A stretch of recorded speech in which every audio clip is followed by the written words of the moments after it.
Good afternoon to everyone. We are going to discuss today the LPG model. LPG stands for liberalization, privatization, and globalization. When we were talking about the globalization, please mute your mic. Please mute your mic. When we were talking about the globalization, we discussed in that video and in that lecture also about the first phase of globalization, which was known as the precondition of the liberalization. I will like to give you a short glimpse of that lecture. In 1980, when liberalization started, what was that condition when the liberalization started? Liberalization started, जो liberalisation की शुरुआत हुई थी वो 3 policy से हुई थी। उस समय जब इंदिरा गांधी की सरकार आई तो उन्होंने शुरुआत किया था अर्थव्यवस्था के विस्तार की। ये 6वीं पंचवर्षीय योजना थी। 5 ईयर प्लान था। 6वीं पंचवर्षीय योजना में उन्होंने 3 कदम उठाए थे, जिसकी चर्चा मैंने उस ग्लोबलाइजेशन वाले चैप्टर में किया था। उसमें आप जाकर के रेफरेंस ले सकते हैं, उस वीडियो को सुन करके। हमने 3 चीजों की बात करी थी। उस समय अर्थव्यवस्था में मार्केट का ब्रॉड बैंडिंग किया गया था। ब्रॉड बैंडिंग का मतलब है कि अगर हम किसी भी प्रोडक्ट का उत्पादन करना चाहते हैं तो पहले एक पर्टिकुलर प्रोडक्ट के लिए हमें लाइसेंस लेना पड़ता था। तो जैसे अगर हमने एग्जांपल दिया था कि अगर हमें एक सीलिंग फैन बनाना है तो हम सीलिंग फैन ही बना सकते थे, ना कि हम टेबल फैन बना सकते थे। टेबल फैन अगर हमें बनाना है तो हमें उसके लिए फिर से अलग से जा करके लेना पड़ता था लाइसेंस। तो जब अर्थव्यवस्था में ब्रॉड बैंडिंग की गई तो ये एक तरह से लाइसेंस राज का अंत था, यानी अर्थव्यवस्था को लिबरलाइज किया जा रहा था।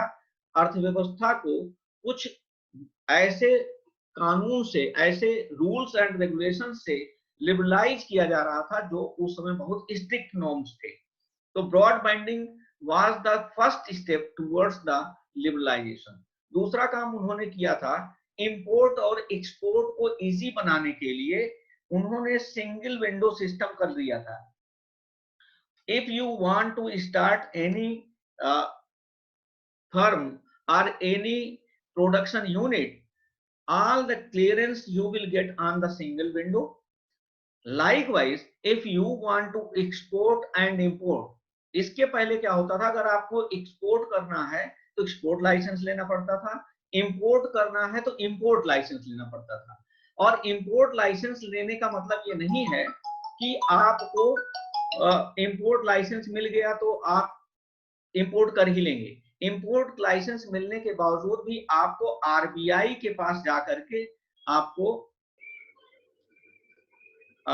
सॉरी इंटरनेट आपको दिख रहा है? Are you getting my voice? Yes sir. Yes sir. Okay, तो इंपोर्ट लाइसेंस मिलने के बावजूद भी आपको ये करना पड़ता था कि आप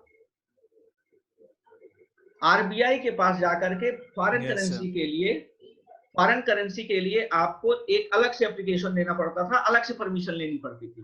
तो उन्होंने जब सिंगल विंडो सिस्टम किया तो ऑल द, प्लीज अपनी माइक बंद कर लें। आप सिंगल विंडो सिस्टम में अगर आपको इंपोर्ट लाइसेंस मिल गया तो you were not required to go for import to with the RBI. So the third step was passbook scheme. If you want to have an export and import, you were given a passbook. With the help of that, you were not required to have the import and export permission separately, but all the information will be mentioned on your passbook and you can do the import and export. Please mic बंद कर लें। अपनी mic बंद कर लें please, सब लोग से मैं रिक्वेस्ट कर रहा हूं अपनी माइक बंद कर लें, किसी की माइक खुली हुई है। तो इंपोर्ट और ये लिबरलाइजेशन का फर्स्ट फेज था, कब शुरू हुआ? 1980 में, 5 ईयर प्लान में, छठवीं पंचवर्षीय योजना में। तो लेकिन जब हम शुरुआत करते हैं तो हमारी जो लिबरलाइजेशन, ग्लोबलाइजेशन और प्राइवेटाइजेशन की पॉलिसी शुरू होती है, वो न्यू इकोनॉमिक पॉलिसी के साथ शुरुआत होती है। न्यू इकोनॉमिक पॉलिसी कब शुरू हुई? The new economic policy of India was launched in the year 1991 under the leadership of P.V. Narasimha Rao, then Prime Minister of India. This policy opened the door of the Indian economy for the global exposure. For the first time in this new economic policy, P.V. Narasimha Rao government reduced the import duties, opened reserve sector for the private players, and devalued the Indian currency to increase the export. This is also known as the LPC model of growth. एक चीज और आपको बता दें, यहां बताते चलें कि एलपीसी मॉडल जब भी हम पढ़ते हैं तो हमको नरसिम्हा राव के उस समय हमारी जो 8वीं पंचवर्षीय योजना थी, उस पंचवर्षीय योजना के प्रीफेस में नरसिम्हा राव ने लिखा था 5 year plan, market is for the equilibrium of demand and supply. Market में हम किसकी बात करते हैं? एक डिमांड करता है कंज्यूमर और सप्लाई करता है प्रोड्यूसर। लेकिन प्लानिंग का काम क्या होता है? प्लानिंग इकोनॉमी में डिमांड और वेलफेयर के बीच में इक्विलिब्रियम करता है, हमारी नेसेसिटी के बीच में इक्विलिब्रियम करता है। हम जो डिमांड करते हैं, हम जो हमारी नेसेसिटी है और जो हमारी सप्लाई है, हम उसके बीच में इक्विलिब्रियम करते हैं। और 1991 में जब न्यू इकोनॉमिक पॉलिसी आई थी तो उस समय एक चीज और कहा गया था कि हमारे यहाँ अर्थव्यवस्था में लिबरलाइजेशन कंपल्सन था, ना कि एक ऑटोनॉमस प्रोसेस। इसकी भी चर्चा मैंने बहुत डिटेल में ग्लोबलाइजेशन के दौरान करी थी, लेकिन फिर भी आपको एक रिकैप दे देता हूं। अर्थव्यवस्था में लिबरलाइजेशन की शुरुआत करना हमारी मजबूरी इसलिए थी क्योंकि उस समय 3 कंडीशन थी। एक तो ये था कि गल्फ वार चल रहा था और गल्फ वार होने की वजह से थर्ड ऑयल शॉक आया। जब थर्ड ऑयल शॉक आया तो उस समय हमारे यहाँ जो ऑयल है वो एक ब्लड सर्कुलेशन की भांति काम करता है इकोनॉमी में, it plays a role like a blood circulation. तो उस परिस्थिति में जब ऑयल की बहुत प्राइस 250 गुना बढ़ गई अचानक, तो उस प्राइस को 33% बढ़ा था, $33 हो गया था, $33 पर बैरल उस समय बढ़ करके। तो उस परिस्थिति में अचानक प्राइस को, बढ़ी हुई प्राइस के कारण हमारी जो इन्फ्लेशन थी वो डबल डिजिट में पहुंच गई थी, लगभग 13% के आसपास पहुंच गई थी। गल्फ वार की वजह से पूरे विश्व में क्राइसिस की स्थिति थी, विश्व का ध्रुवीकरण होना शुरू हो गया था। अमेरिका ने गल्फ वार में इंडिया से मदद मांगी, क्योंकि इंडिया ने गल्फ वार में अमेरिका का फेवर करने से इनकार कर दिया था, क्योंकि इंडिया उस समय गुट निरपेक्ष हमेशा रहना चाहता था। गुट निरपेक्ष आंदोलन का चूंकि एक अगुआ रहा है हमेशा स्वतंत्रता प्राप्ति के बाद से भी, तो हमेशा उसमें पार्टिसिपेट नहीं किया अमेरिका की तरफ से। तो अमेरिका ने भारत के खिलाफ 2 धाराओं का यूज किया था, जिसको कहा जाता है स्पेशल 301 और सुपर 301। स्पेशल 301 अमेरिकन की वो धारा है जो which identify trade barriers. It is the section 301 of Trade Act 1974 of United States of America. किस देश के खिलाफ उनको क्या रेस्ट्रिक्शन लगाना है, ये बात की जाती है स्पेशल 301 में।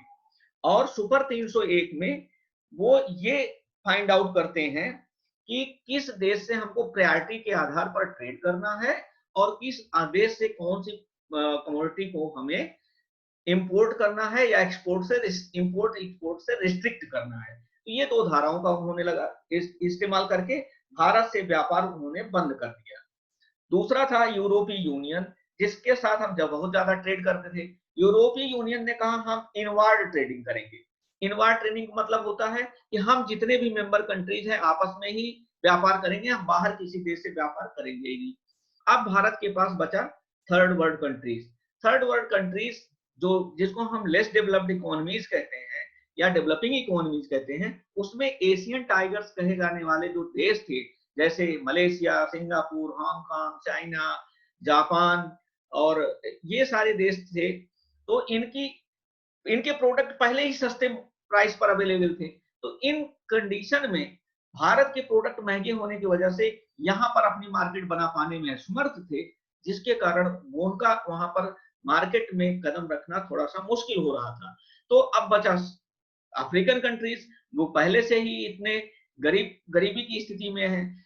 साउथ अमेरिकन कंट्रीज बचे, जहां पर ट्रेड करना हमारे लिए काफी महंगा होने वाला था। तो ऐसी कंडीशन में हमारे पास न्यू इकोनॉमिक पॉलिसी अपनी अर्थव्यवस्था को लिबरलाइज करने के अलावा, रूल्स एंड रेगुलेशन से मुक्त करने के अलावा और कोई विकल्प ही नहीं था कि हम इस कंडीशन को फेस कर पाए। और मैंने आपको पहले भी उस लेक्चर में बताया था कि उस समय भारत के पास केवल 2 वीक्स के लिए इंपोर्ट करने लायक फॉरेन करेंसी बची थी, इससे ज्यादा करेंसी थी ही नहीं। यानी भारत एक तरह से कहा जाए तो फॉरेन करेंसी के मामले में दिवालिया होने की कगार पर खड़ा था। तो this was the best background of the liberalisation और privatisation. What was the main objective of new economic policy, which was declared on July 24, 1991? The main objective was to plunge Indian economy into the arena of globalization and to give it a new thrust on market orientation. The new economic policy intended to bring down the rate of inflation. It intended to move towards higher economic growth rate and to build sufficient foreign exchange reserves. जैसे कि मैंने पहले ही बताया कि foreign reserve केवल 2 week के लिए ही बचा हुआ था, इसलिए फॉरेन रिजर्व को बिल्ड करना भी हमारे लिए एक बहुत बड़ी चुनौती थी. It wanted to achieve economic stabilization and to convert the economy into a market economy by removing all kinds of unnecessary restrictions. It wanted to permit the international flow of goods, services, capital, human resources, and technology without many restrictions. It also wanted to increase the participation of private players in the all sectors of the economy. That is why the reserve number of sectors for government were reduced. As of now, this number is just 2. पहले से ही आपको मालूम है कि government केवल और केवल कुछ सेक्टर में ही गवर्नमेंट के लिए रिजर्व हैं. एविएशन सेक्टर को भी खोल दिया गया है, ऑयल सेक्टर को भी प्राइवेट सेक्टर के लिए खोल दिया गया है. तो केवल डिफेंस और एटॉमिक एनर्जी को ही सरकार के लिए अभी सुरक्षित रखा गया है, बाकी सारे सेक्टर को प्राइवेट सेक्टर के लिए ओपन कर दिया गया है. यानी न्यू इकोनॉमिक पॉलिसी का हमारा पर्पस था क्या?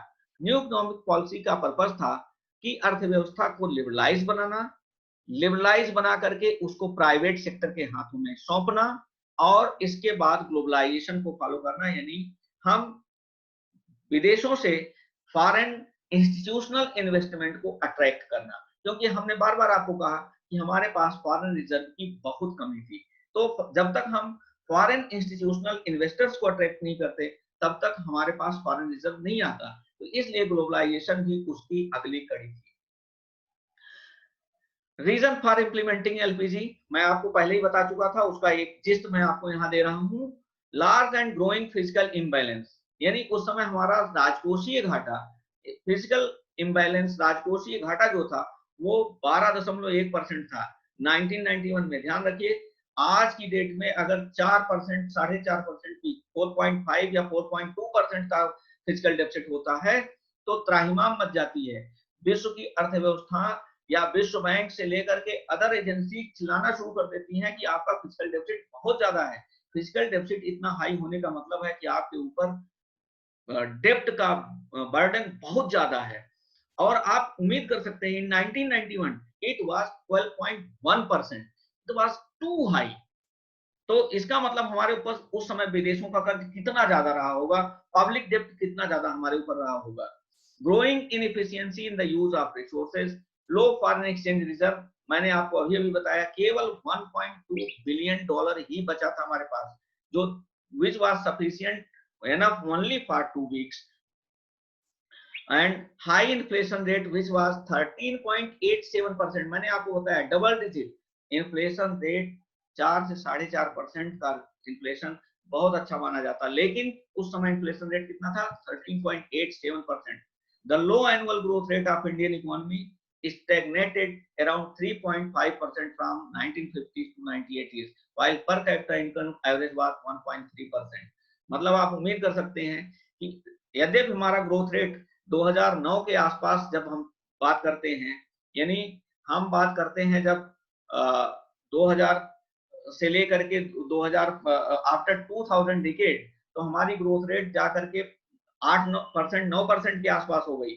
आज की डेट में इतनी पैंडेमिक सिचुएशन में होते हुए भी जब हमारी ग्रोथ रेट का प्रेडिक्शन है, 2 महीने लॉकडाउन के बाद जब हमारी ग्रोथ रेट का प्रेडिक्शन है 1.8%, उस समय तो 3.5% जनरल ग्रोथ रेट होना बहुत कम माना गया था, इसलिए इतनी एडवर्स सिचुएशन थी। तो हमारे सामने क्या था? To start the liberalisation. Liberalisation refers to relaxation of government restrictions in areas of economic policies. Thus, when government liberalizes trade, it means it has removed the tariff, subsidies and other restrictions on the flow of goods and services between countries। हमने आपको बताया था उस समय tariff, आज की date में tariff maximum 25% है। टैरिफ मतलब दूसरे देशों के आयात पर लगने वाला शुल्क। उस समय टैरिफ 400 से लेकर 500% तक होता था। WTO वाले लेक्चर में मैंने टैरिफ के बारे में बहुत डिटेल में चर्चा किया था। अगर आपको रेफरेंस लेना है तो WTO वाला लेक्चर आप सुन सकते हैं। टैरिफ, सब्सिडी और अदर रिस्ट्रिक्शंस जो फ्लो ऑफ गुड्स के लिए जरूरी थे, यानी आफ्टर जब WTO अस्तित्व में आया तो टैरिफ को लेकर के बहुत सारे निगोशिएशंस हुए इंटरनेशनल लेवल पर, और उस टैरिफ नॉर्म्स को हम लोगों ने फॉलो करना शुरू किया। 1991 में टैरिफ बहुत ज्यादा होता था, कई कमोडिटीज पर बहुत हाई टैरिफ लगता था। Removal of industrial licensing and registration was compulsory for, हमने अभी आपको बैकग्राउंड में ही बताया कि रजिस्ट्रेशन उस समय होना बहुत कंपल्सरी था, लेकिन industrial licensing is necessary for following industries. What are the today?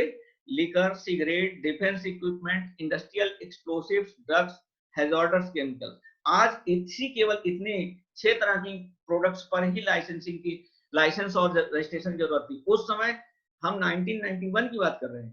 कोई भी प्रोडक्ट बनाना आप चाहते हैं, whether it is consumer product, whether you want to make a biscuit, whether you want to go for any kind of product, first you have to go for the registration and then you have to take the license to make the production।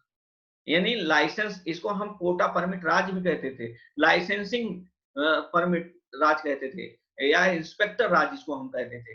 तो privatisation के लिए सबसे पहले क्या है कि licensing और registration को लिबरलाइज किया जाए, और यही 1991 में शुरुआत किया गया। तो जब लिबरलाइज हो जाएगी इकोनॉमी, या हम अपने रूल्स एंड रेगुलेशन को लिबरलाइज कर लेंगे, then what will come? Privatisation. It refers to the transfer of assets or service functions from public to private ownership, or control and the opening of the closed area to private sector entry. Privatization can be achieved in many ways। हमने आपको पहले ही बताया privatisation के लिए क्या जरूरी है। सबसे पहले तो आप इकोनॉमी को लिबरलाइज करिए, यानी आप जितने भी रिस्ट्रिक्शंस हैं उनको हटाइए।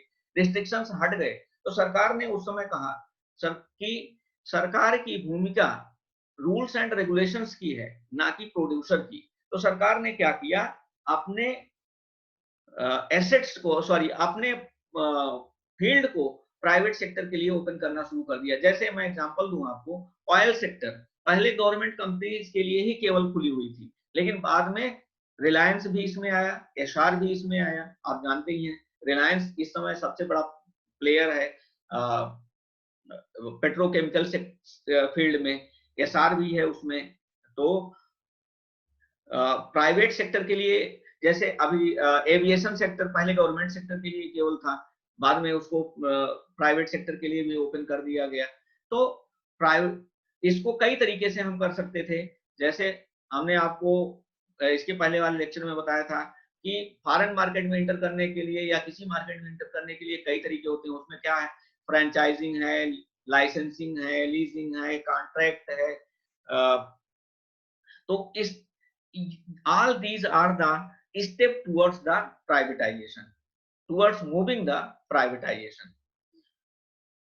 क्या क्या लिया गया था, what were the steps which were taken for the privatization? Sale of shares of PSUs, public sector units. Indian government started selling shares of public sector units to public and financial institutions. For example, government sold share of Maruti Udyog Limited with, सोचिए किसके साथ किया था, Suzuki Motors के साथ.